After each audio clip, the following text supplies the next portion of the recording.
Yeah, hi. I'm on my match in the dark. I'm on my match in the dark. I'm on my match in the dark. I'm on my match in the dark. I'm on my match. Salut les amis, nouvelle vidéo, ça faisait un petit moment qu'on s'était pas vu. La dernière fois c'était avec un X5 3 Ligue D que j'ai gardé que 2 mois finalement. Bon, j'ai eu une occasion et puis ça faisait un moment que j'en voulais une parce que c'est très, enfin, c'est pas commun comme voiture, on n'en voit pas beaucoup. Alors, il y en a qui vont être contents, d'autres moins. C'est pas une BMW déjà, donc déjà tous ceux qui aiment. Après, moi j'aime BMW, mais c'est ce que j'ai toujours dit, je sais apprécier les belles voitures chez toutes les marques. Tu peux avoir une belle voiture chez Audi, chez Volkswagen, voilà, en citant que, mais plein d'autres marques. Bon, hormis après, bien que même chez les françaises, voilà, je trouve très belle la 508 et chez Peugeot. Donc voilà, je suis dans l'âme BMW, c'est vrai, hein, je reviens toujours à BMW, mais voilà, celle-ci c'était un petit coup de cœur. Ça faisait un moment que j'en voulais une. Voilà, ça a été l'occasion. Je vais vous la présenter, hein, je ne vais pas vous faire patienter plus longtemps que ça. On n'est pas beaucoup sur YouTube pour en avoir. À ma connaissance, il y a celui de la chaîne Vroom, si je ne dis pas de bêtises, et le transporteur. Donc là, je pense que vous avez compris le véhicule que c'est. Voilà. Donc, hop, je vais vous laisser sur la voiture maintenant. Tac. Donc la voici. Donc c'est une A8 de 2004. Donc premier modèle. C'est un 4 litres V8 TDI en biturbo. Qu'est-ce que je peux dire dessus? Elle est de 2003, je crois que je l'ai déjà dit. Donc phase 1. Les jantes ont été changées par moi parce que de toute manière il n'y en avait plus que 3 parce qu'il y en a une qui s'était fait apparemment voler quand l'ancien propriétaire l'avait. Donc on était en 20 sur les anciennes et là on est en 19. Bon, c'est très bien, sachant que là elle est en confort et que je trouve que ça fait pas mal les jantes. Voilà. Avec il y a donc des petites cales de 16 à chaque essieu. Voilà. Donc allez, comme ça, on passe sur le devant. Alors le devant, je vais la passer en phase 2. C'est pas bien compliqué, il faut juste un pare-choc et un capot. Mais les prix sont juste fous. Franchement, ils sont fous. Là, j'ai contacté une personne.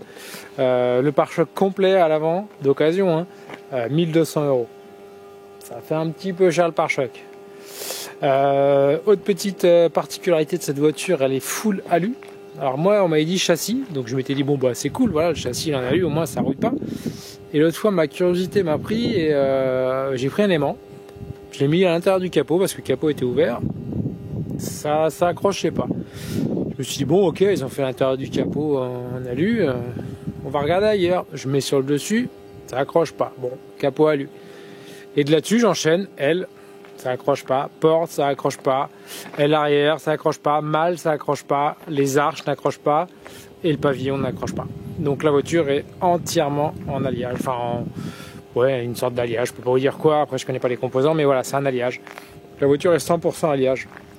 C'était certainement pour gagner en poids, etc. Sachant qu'elle fait quand même 2 tonnes 100, je crois. La finition, j'en sais rien, parce que je suis pas calé, je suis pas pro Audi, donc je peux pas trop vous dire. Avec xénon, radar avant-arrière, suspension pneumatique, clim avant-arrière. Petite particularité, elle a le toit ouvrant en panneau solaire, je ne sais pas si on verra à la caméra. Donc c'est un panneau solaire qui sert, je crois, si je dis pas trop de bêtises, pour le chauffage. Qu'est-ce qu'elle a? Le coffre électrique, mais pas électrique totalement. C'est-à-dire qu'il se déverrouille juste électriquement, il s'ouvre pas avec les vérins, comme certains modèles. Donc ça, je l'ai pas. J'ai le store arrière sur la plage, le store de la plage arrière qui est électrique, j'ai trop de mal. Le son Bose, le cuir chauffant électrique. Après je pense que ça ils l'ont toutes, l'espèce d'écran là, le MMI 2G, apparemment c'est un 2G. Qu'est-ce que je peux dire d'autre? Bah voilà, on a à peu près fait le tour. Les feux arrière c'est pareil, je vais mettre les phases 2, mais c'est pareil, les mecs ils sont fous. Ceux-là, c'est déjà des LED. Hein. Alors, comme toutes les A8, il n'y en a pas une qui, le feu droite, ne prend pas l'humidité. Et moi, ça commence même sur le feu gauche, de toute manière. Donc ça va passer en phase 2. Parce qu'ils sont beaucoup plus beaux. Ça reste de la LED avec un petit dessin plus fin, plus moderne, quoi, voilà. Tout comme la face avant. Hein. La face avant, je vais la mettre certainement pas à 1200 € le pare-choc. J'en ai trouvé sur d'autres sites que je ne citerai pas parce que je ne vais pas leur faire de pub. Voilà, j'ai trouvé sur d'autres sites beaucoup moins chers.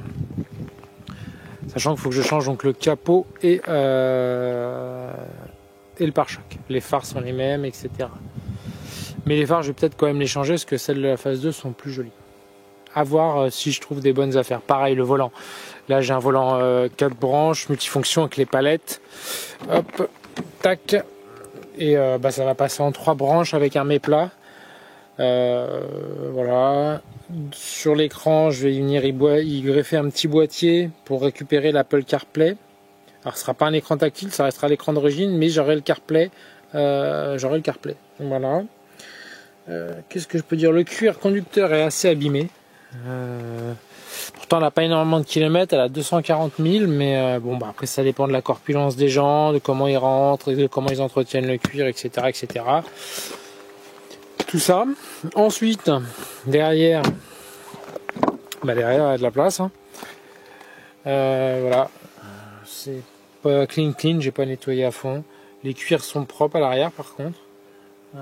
Il était un peu déformé là-bas parce qu'il y avait un siège auto. J'ai commencé à le rattraper. Ça va se remettre gentiment là cet été avec les petits coups de chaud. De toute façon, c'est ça, hein, les astuces pour retendre votre cuir. Enfin, moi, c'est une astuce que j'avais trouvée. Ça avait très bien marché. Vous prenez une serviette, serviette pour s'essuyer. Hein, vous l'humidifiez, vous la mettez sur votre cuir et vous repassez avec un fer à repasser quand vous piquez celui de votre bonne femme. Et ça retend le cuir vraiment. Enfin, faut pas rester dessus. Faites des mouvements. Le fait de la réaction de la serviette humide et de la chaleur qu'on envoie dans le cuir retend. Alors après, bien sûr, faut retraiter le cuir tout de suite derrière pour pas que ça s'abîme. Je l'avais fait sur une 307cc où le cuir était détendu. Je pensais qu'il était vraiment fini et ça l'a retendu comme neuf. Voilà, c'était ma petite astuce du jour. Donc là, on voit, je sais pas si on va aller voir les petites cales. C'est des 16 mm avec les petits écrous qui ressortent un peu, l'écrou anti-vol. Alors, il y a un plus gros ET derrière que devant. Enfin, plus petit, je veux dire. Plus petit ET, je dis des conneries. Pour qu'elle ressorte. Le pneu, il va changer. Parce que là, c'est pas la monte adaptée. Normalement, et pareil, je suis en 9,5 à l'arrière et 8,5 à l'avant.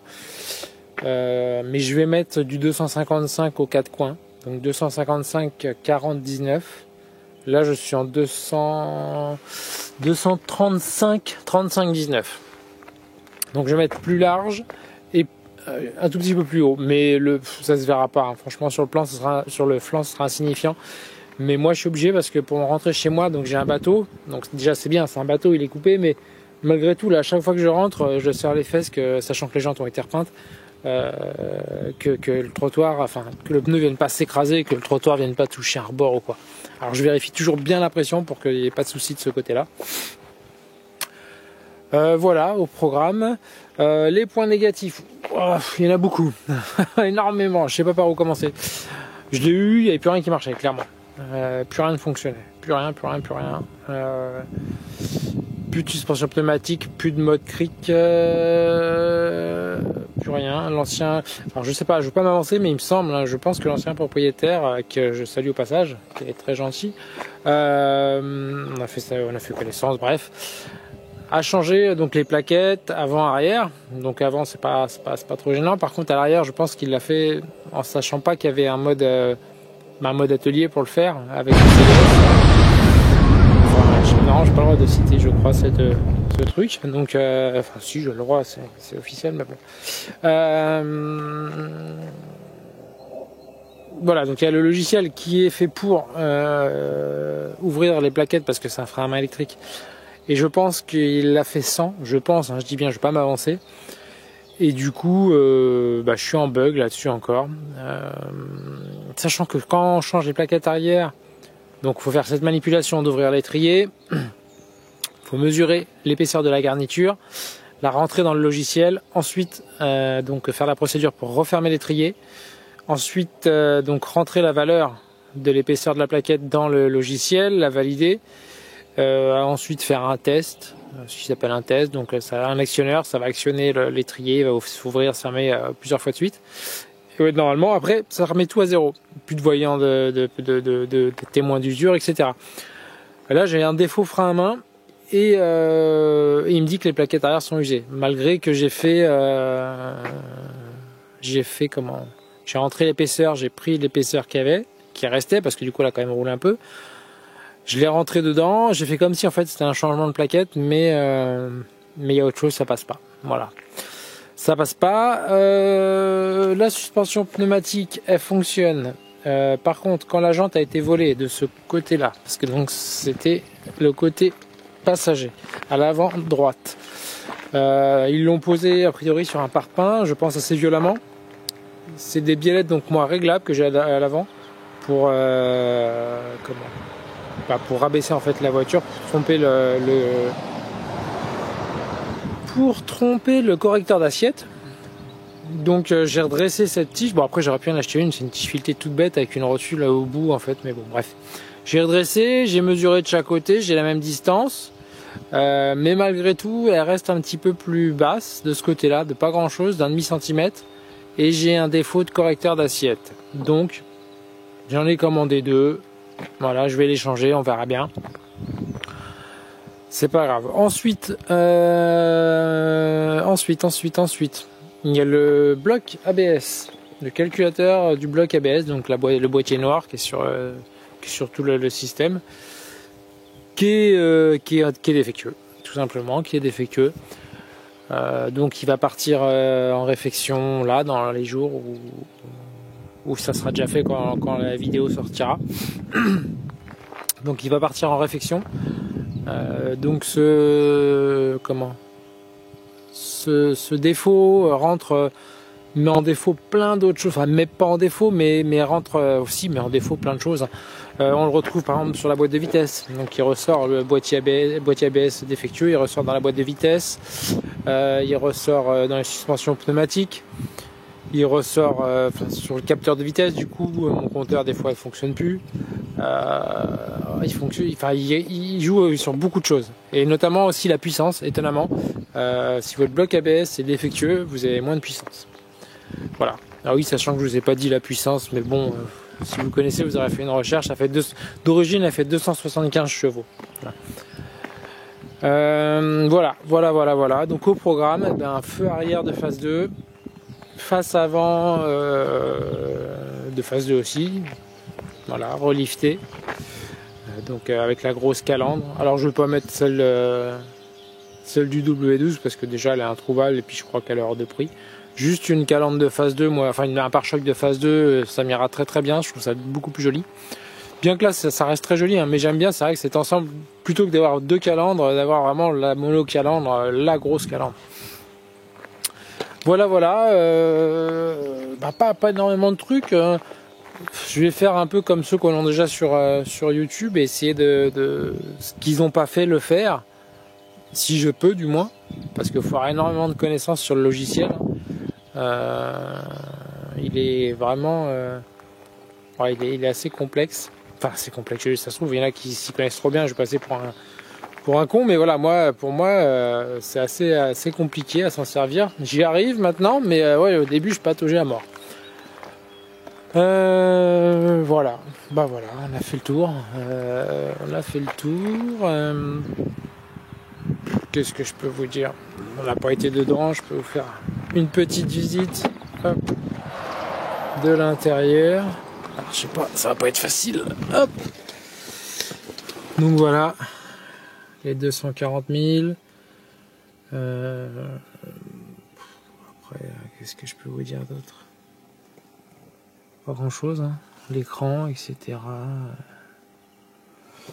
Et puis il y a énormément de place, c'est vrai que c'est très luxueux. Alors par contre, c'est vrai qu'à rouler, c'est vraiment le bonheur, quoi. Pareil, ça, faut que je le change, c'est tout simple, hein.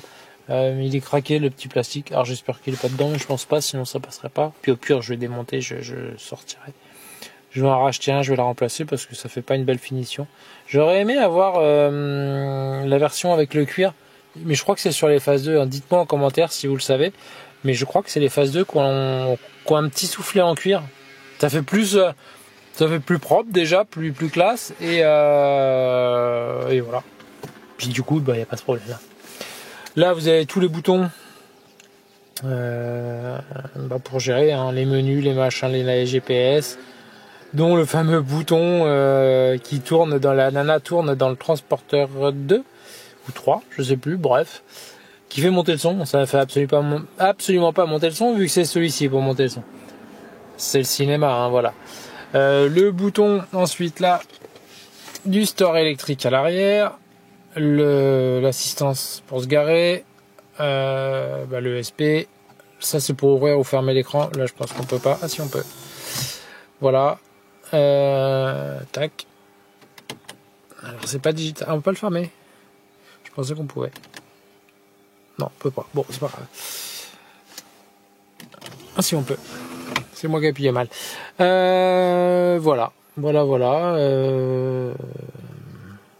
Je pense qu'on a fait le tour. Hein. Je vous ai tout dit. Hop. Donc ouais, c'est vraiment une belle voiture. Elle me tenait vraiment à cœur. Ça faisait des années que j'en voulais une. J'avais pas l'occasion qui se présentait forcément. Et là, l'occasion s'est présentée. Je l'ai vu sur le fameux site d'annonce. Et puis en fait on a fait un échange tout simplement. Hein. Il a pris mon X5 et moi j'ai pris son Audi A8. Voilà. Bon, il a vu, lui ce qu'il a dû voir forcément, c'est que le X5 roulait tous les jours sans problème. C'est là, on pouvait pas, quand je l'ai pris, je pouvais pas rouler avec. Déjà, il a fallu que je trouve 4 jantes. Ça a été une petite galère à trouver des belles jantes. Enfin voilà, déjà qui me plaisent, etc. Qui aillent bien. Ensuite, une fois que j'ai eu les jantes, il a fallu que je mette des cales parce que elles passaient pas. Du fait du dessin. Puis alors, comme je vous dis, elles sont à 8,5 derrière et pas le même ET. Je sais pas si vous allez voir à la caméra, mais il y a une énorme différence sur la forme. Là, elles sont pas très concaves et à l'arrière, elles sont, mais alors vraiment c'est prononcé. Hein. Donc obligé de mettre des cales. Donc qui dit cale dit écrou rallongé. Qui dit écrou rallongé, écrou anti-vol rallongé aussi. Enfin voilà, c'est tout un truc qui s'enchaîne avant de pouvoir prendre la route. Là, elle commence, on va dire qu'elle commence à rouler tous les jours et ça fait vraiment plaisir de rouler là-dedans. Niveau conso, ça reste correct. Hein. Après, moi, je regarde pas ça. Hein. De toute façon, si vous achetez même si ça reste un diesel, hein, c'est un V8, vous savez que ça va consommer un tout petit peu. Enfin, un tout petit peu. Je me comprends, c'est dérisoire, mais voilà. Donc ouais, je pense que chacun était content. Lui était content de récupérer un X5. Il n'en a jamais eu, il en voulait un. Et moi, je voulais à tout prix une Audi et une Audi A8 et j'en avais jamais eu. Et voilà, c'est la première que j'ai et j'avoue que c'est très agréable à rouler. Il n'y a pas toute la puissance, donc je peux pas vous dire, mais déjà je trouve que ça marche pas trop mal du tout. La boîte est super réactive par rapport à une boîte auto, par exemple de E60 sur un 530D. Ça n'a rien à voir, là ça mouline pas du tout, les rapports passent très rapidement, sachant qu'elle est d'origine, je pense, il n'y a pas eu de reprog ni rien. Moi je vais en faire une par la suite aussi, mais tout ça sera en vidéo, parce que celle-là du coup, vous allez la revoir, parce que je pense qu'elle va rester un petit moment en ma possession, celle-ci, pour quelques temps. Je dis ça à chaque fois je scène mes voitures, vous commencez à me connaître, hein. Mais non, je pense que celle-ci elle va rester. Hop, on va repasser, hop, comme ça. Voilà, donc non, celle-ci, ouais, je pense qu'elle va rester, un petit moment. C'est une belle bagnole, ça vaut vraiment le coup, enfin voilà, de la refaire, de la faire propre et voilà, avec des petites vitres teintées. Là, l'arrière elle les a, mais c'est vraiment mal fait. On va avoir droit à toutes ces vitres teintées, voilà. Et tout ce qu'il faut, déjà on va la remettre à plat, que tout soit carré, que ça soit voilà, les boîtiers qui déconnent, etc. Je vais tout remettre nickel. Et ensuite on passera on va dire à l'amélioration esthétique et moteur. Je pense qu'il y aura une ligne. J'ai cru comprendre, alors je sais pas, Sur la chaîne du transporteur, il parlait qu'il avait pas retiré les catalyseurs, mais lui c'est un 4 litres 2, c'est pas le même moteur que moi. Tout simplement, ce qu'il disait qu'apparemment ça posait des problèmes de retirer les catalyseurs, donc j'en sais rien, sur le 4 litres je sais pas. Faut que je regarde, je sais même pas s'il y a un FAP, enfin s'il y a des FAP dessus, je ne pense pas, je crois qu'elle est juste catalysée. Enfin à vérifier, j'en ai aucune idée. Pareil, niveau pièces, vous trouvez rien en France, enfin voilà, c'est un petit peu compliqué ce genre de merde. Voilà, et ben écoutez, on va se laisser là, on a fait le tour. Hein. Si vous avez des questions, posez-les-moi, je suis pas sûr de pouvoir y répondre parce que honnêtement je connais pas encore grand chose sur cette voiture, mais j'essaierai d'y répondre. Voilà, tout ce que je peux vous dire. Ben écoutez, je vous dis à bientôt, on se revoit avec la 8, je sais pas ce que ça sera la prochaine vidéo, peut-être une vidéo entretien tout simplement, vidange, ça c'est des choses que vous avez déjà vues mais bon, je refais une vidange, sachant que oui je vous ai pas dit, la vidange là-dedans, donc il y a 12 litres 5 d'huile. Sachant que moi je mets déjà 500 ml, non pas 500, je mets 750 ml de Mécaron, vu que c'est 6%, enfin pour la première vidange il faut mettre 6%, donc du coup ça fait 750 ml, donc je vais arrondir, je pense que je vais mettre 800 ml, et puis je vais déduire ça des 12 litres 5. Voilà, bah écoutez je vous dis à bientôt, et puis on se revoit avec la 8, pour je ne sais pas quoi, mais on se reverra avec. Allez, je vous laisse, et à bientôt. Yeah. Hi. I'm on my match in the dark. I'm on my match in the dark.